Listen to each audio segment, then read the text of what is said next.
Hello and welcome to Heartlight Vedic Astrology.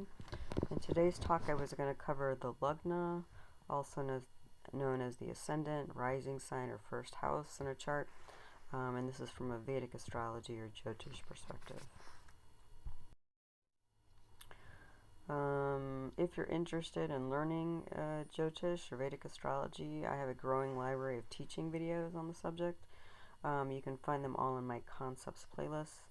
For this talk, if you're not familiar with Jyotish or Vedic Astrology, you might watch two videos, North, South, and East Indian style charts, and an introduction to navigating a birth chart. It would give you more background and context for this talk. So what is a Lagna? Technically what it is the degree position of the constellation rising in the east at the time of birth. So, again, that's a very technical thing, so it's the actual degree in minutes and that sort of thing. Spiritually, what does it mean? Well, spiritually, what it means is the moment a soul touches earth and begins its life. So, it's significant for that reason. People call it different things. So if somebody says ascendant or rising sign or first house, that's basically Lagna.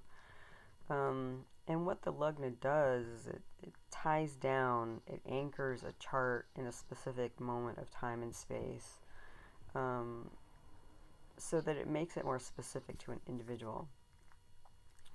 And that's important because to get an ascendant, to get a precise ascendant or rising sign first house Lagna, you need an exact birth time.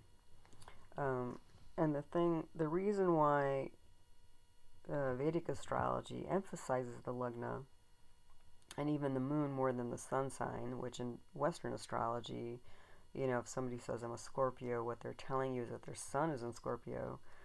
But Vedic astrology emphasizes the Lagna first, and then the moon, and then the sun typically, because again the ascendant is more precise.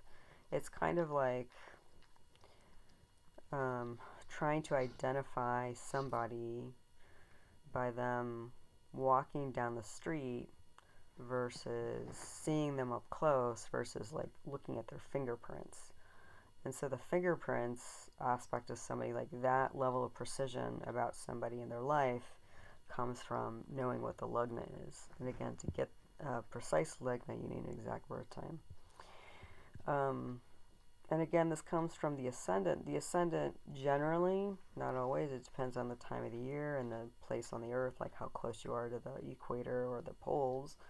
The Ascendant changes approximately every 2 hours, versus the Moon, which changes a sign every 2.5 days, more or less, and the Sun, which changes signs every 30 days.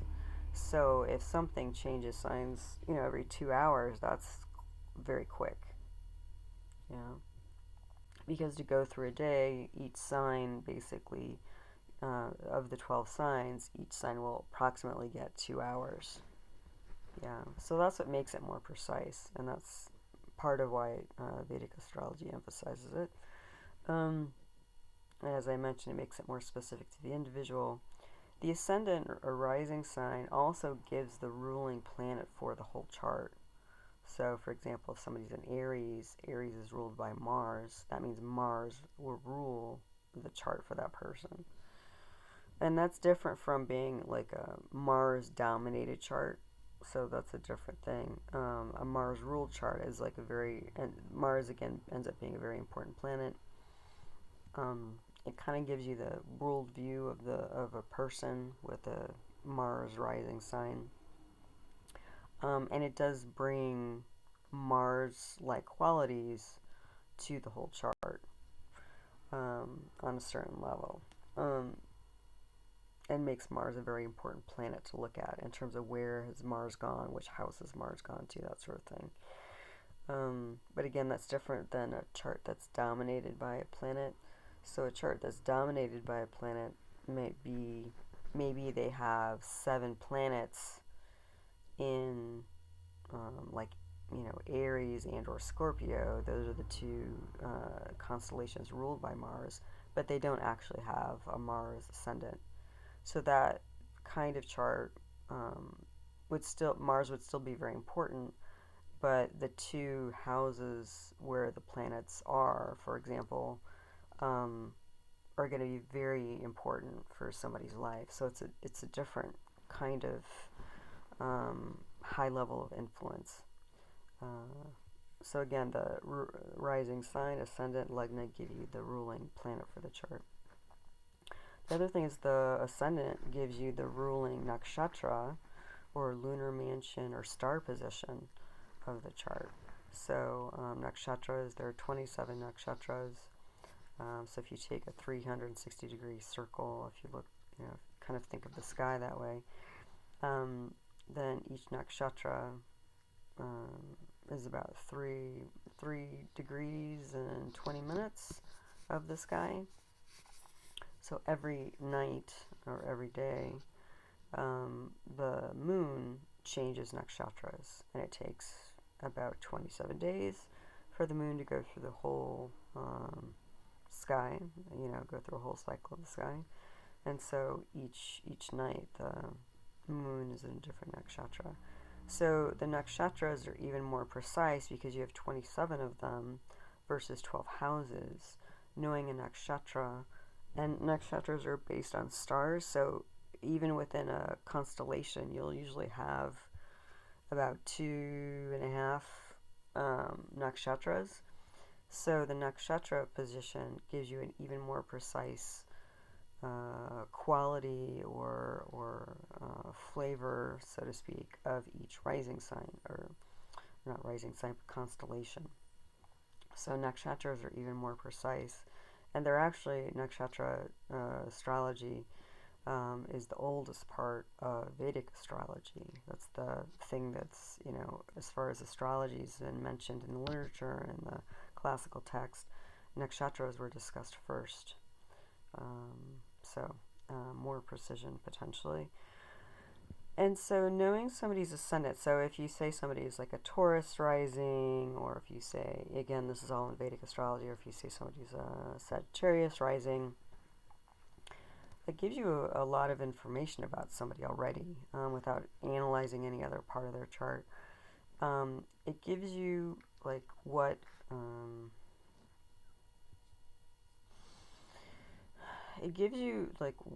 how a person sees and interacts with the world. So for example, somebody who is like an Aries, they're going to be very fiery, because Aries is a fire sign. It's ruled by Mars. Mars is typically a very action-oriented planet. So just again, knowing their ascendant as Aries is going to be very different from, let's say, Pisces. So Pisces is ruled by Jupiter. Jupiter's a very charitable, wise, expansive planet. That's the energy of it. And Pisces is a water sign. So it's going to be very more emotional. And Pisces is also a dual sign. So there's going to be this sort of contradictory nature, or sort of for every, symbol or aspect you can detect in a chart, there's going to be two stories to it. So again, just knowing somebody's ascendant will give you a lot of information already about the person, and that information is foundational for the whole chart. So whenever we're analyzing a chart, we start looking at other aspects of the chart, other corners of the chart, other houses of the chart. We always bring it back to the Lagna in terms of like, okay, this is an Aries person, or this is a Sagittarius person, or something like that.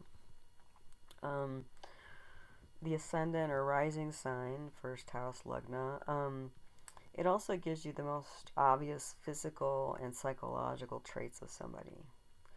So the ascendant, the Lagna, if you know what's in the Lagna, what planets are in the house, what planets are aspecting that house, the constellation of that house, the ruling planet of that house, the nakshatra of that house, that'll give you a lot of information.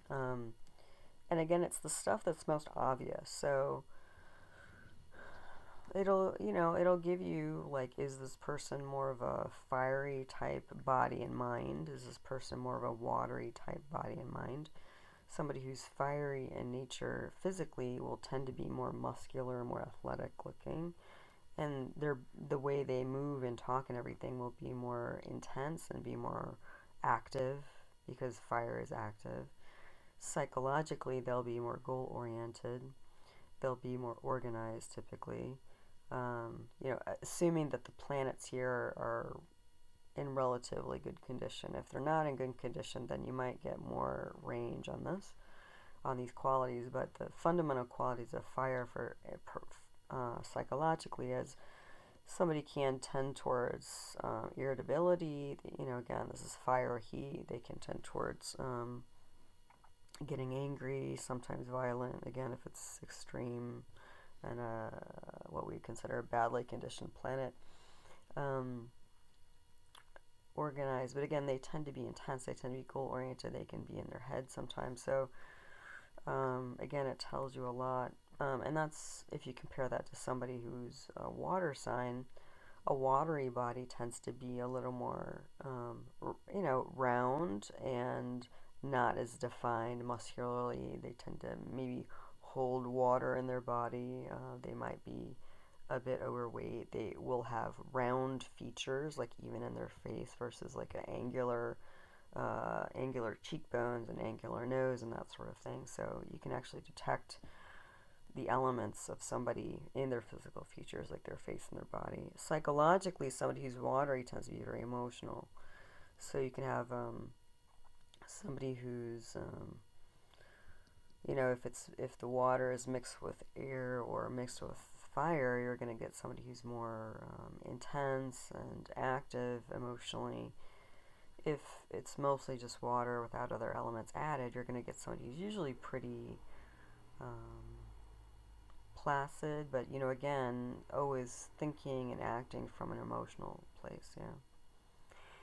So the other thing about the Lagna is that again, whatever we find in the Lagna is going to influence and color the rest of the chart. So if, for example, Venus is in the Lagna, Venus represents things like arts and aesthetics and worldly sort of counsel or worldly advice versus Jupiter, which is more spiritual advice. Somebody who has Venus in the Lagna is going to be an aesthetic, is interested in aesthetics in every aspect of their life. Their home, their car, their friend, that's just going to be, it's going to permeate everything in their life.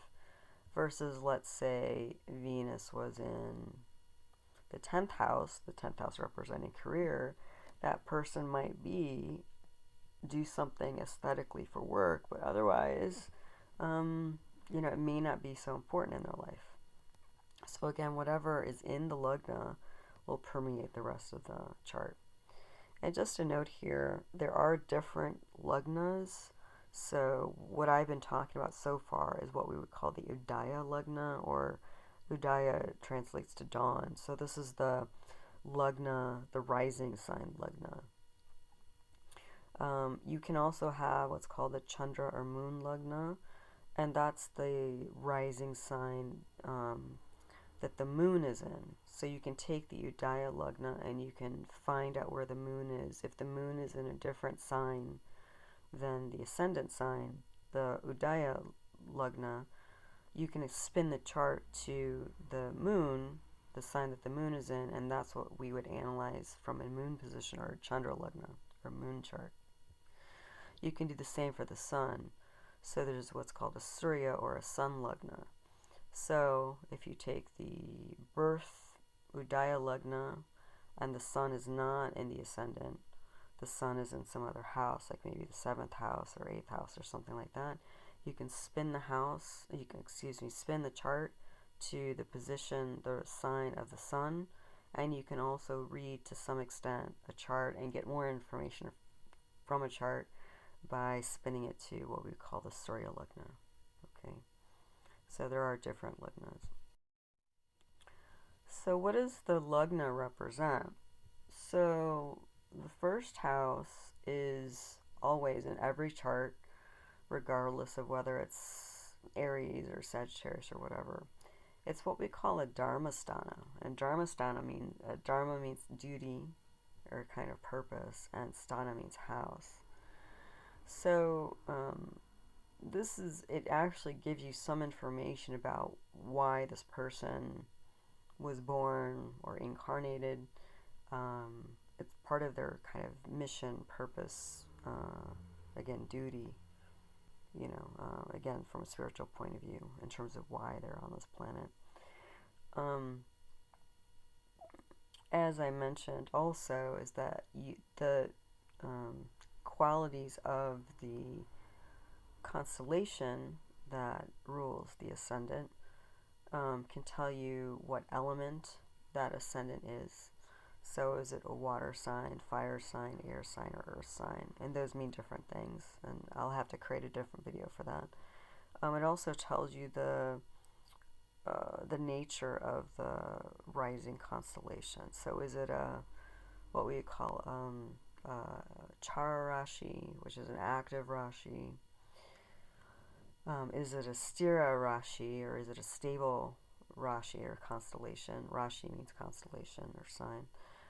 Or is it a Dvisvabhava Rashi or constellation?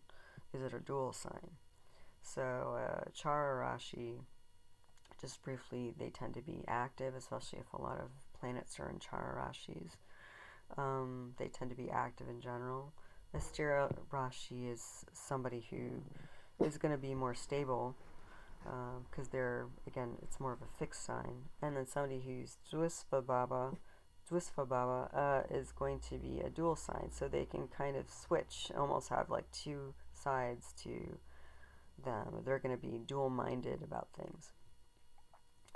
So another thing about the ascendant, is that it is both what we call a kendra or angular house, as well as a trikona or trinal house. So what does that mean? So a kendra house, and the kendra houses are the four, if you look at a North Indian style chart like what I presented here, I have 4 pink Ks. So those 4 pink Ks represent the 4 kendra houses. The 4 kendra houses basically give the houses of conscious or self-initiated actions. So the 4 kendra houses, the 4 houses in the middle here, in the center of the chart, are the kind of again, conscious self-initiated actions, motivations of somebody. And they're that's why the kendra houses are kind of like literally sort of the core of the chart, but they also tend to be the core of the person, at least in terms of their self-initiated actions. There's also the trikona houses, or the trick houses. Those are those represent unconscious actions, and you can see in here I have 3 purple T's, and they're in a triangle. That's why they're called the trinal houses, or trikonas, 3 houses, if you translate from the Sanskrit. So you can see that we have, the top square ascendant has a T, so that's a trikona house. Then 5 houses away is going to be another trikona house, and then 9 houses away from the ascendant is going to be the 3rd trikona house.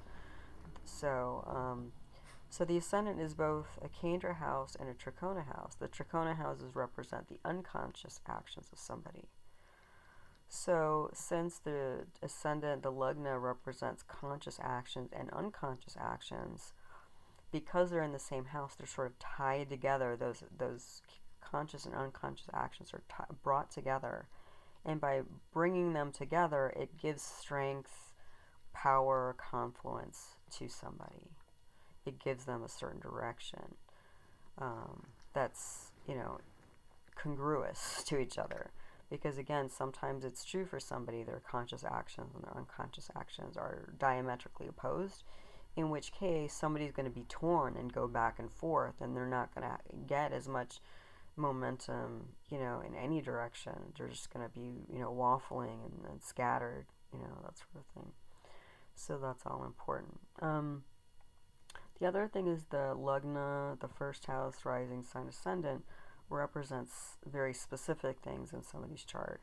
So when we're analyzing, for example, the appearance of the body, the complexion, skin, head, hair, and sometimes stomach, and some of the things that I've listed here, they're the more obvious or the more common aspects that can be analyzed from a chart.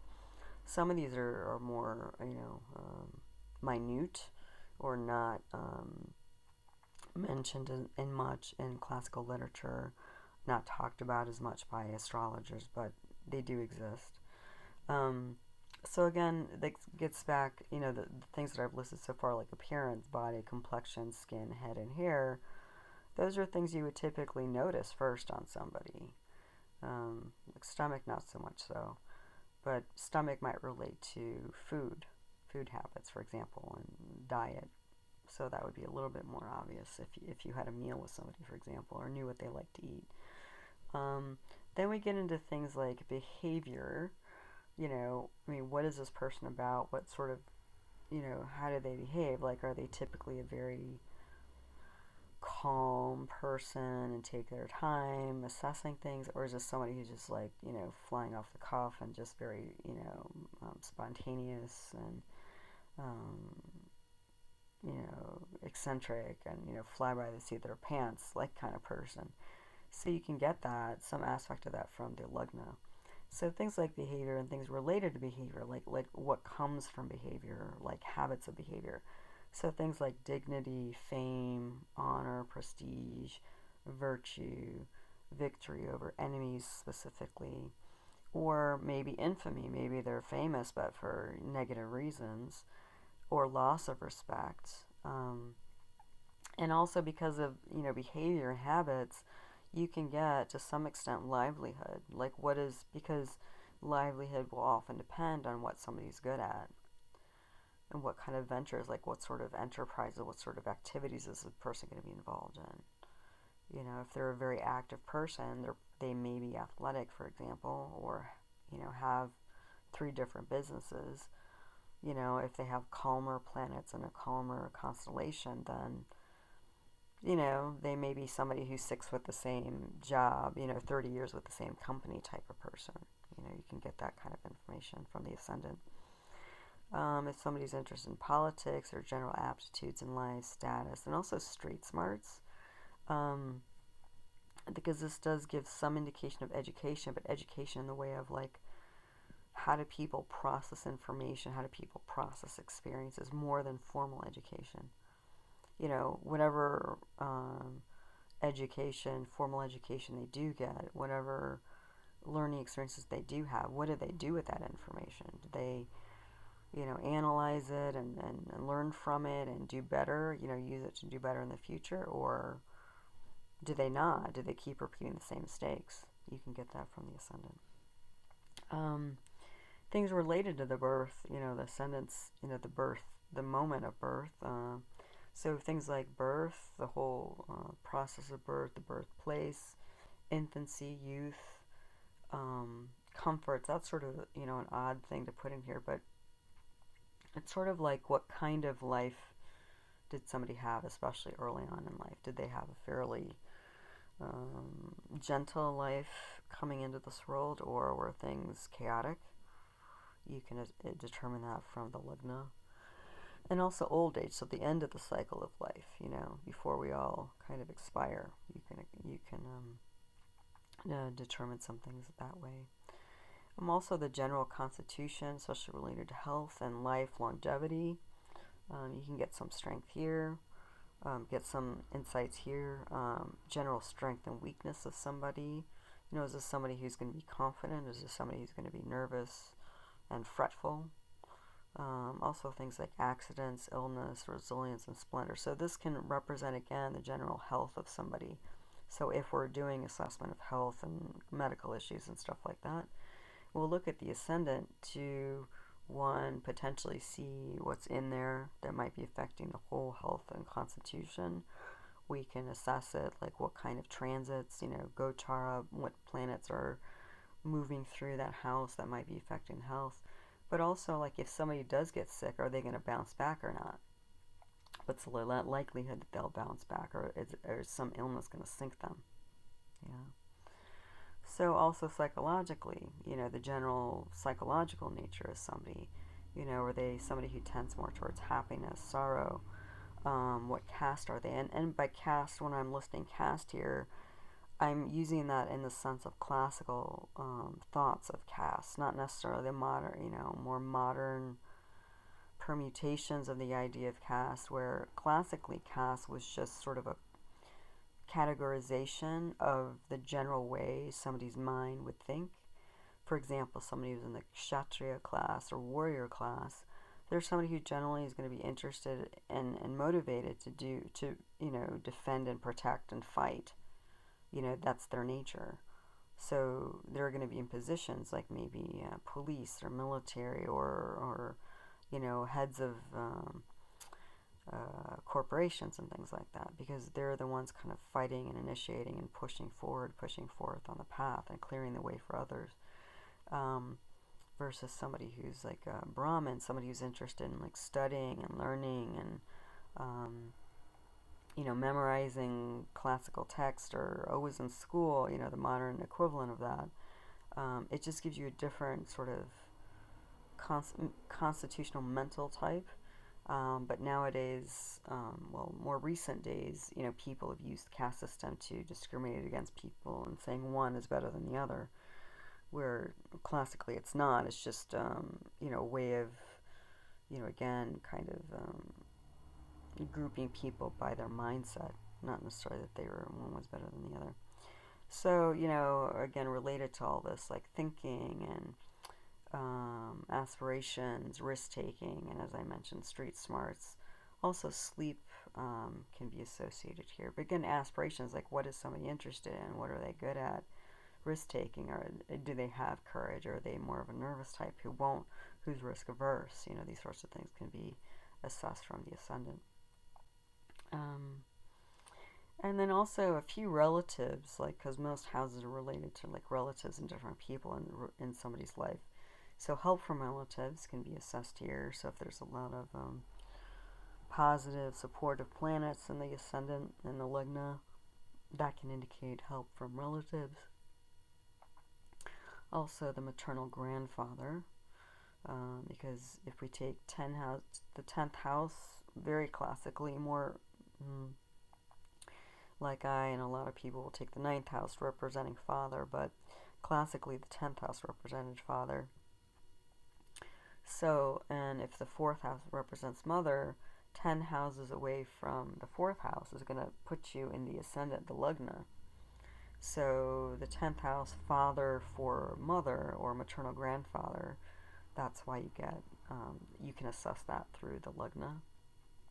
Then, if we take the 4th house from the 10th house, so the 4th house is going to be the mother, house of mother, from the 10th house of the person, the whoever this chart is, their father. So the mother of the father is going to be the paternal grandmother.